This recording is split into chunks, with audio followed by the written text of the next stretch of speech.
Bonjour. Décidément, le foot, c'est mieux qu'une série télévisée. Ce monde est de nouveau frappé par un scandale autour de la famille Pogba. Une affaire bien sombre.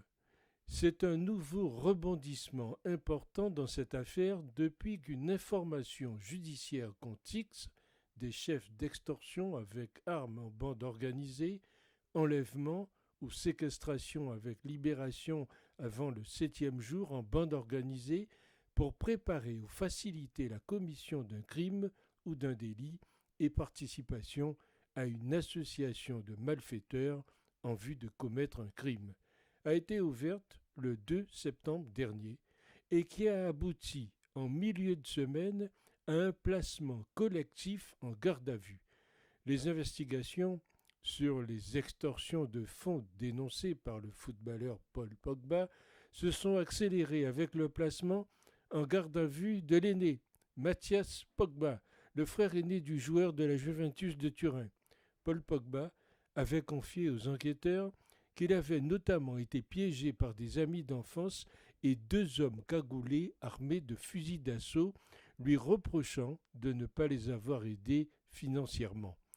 Il assure également qu'il a, à plusieurs fois, été intimidé à Manchester, son ancien club, et jusqu'au centre d'entraînement de la Juventus.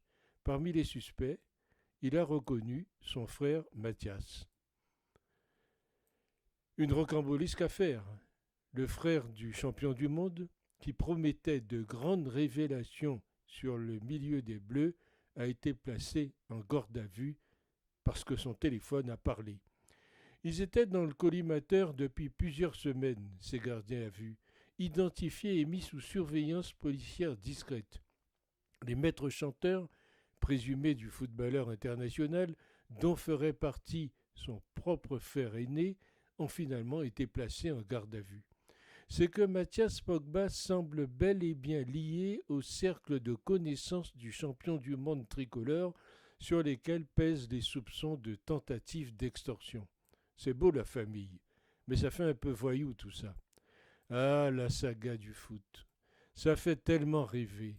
Mais le foot a perdu toutes les valeurs qui en faisaient un sport. C'est devenu une affaire de fric, de violence, de magouille et de sexe. Et la plèbe des supporters endoctrinés suit comme les moutons de Panurge. Univers impitoyable. Mais c'est vraiment un des pires milieux qui soit. Avec la politique, ça se ressemble d'ailleurs. Que font-ils dans cette famille, à part jouer un peu au ballon rond contre beaucoup de ronds? Et si on peut leur donner un conseil, un bon rourou, et tout rentrera dans l'ordre.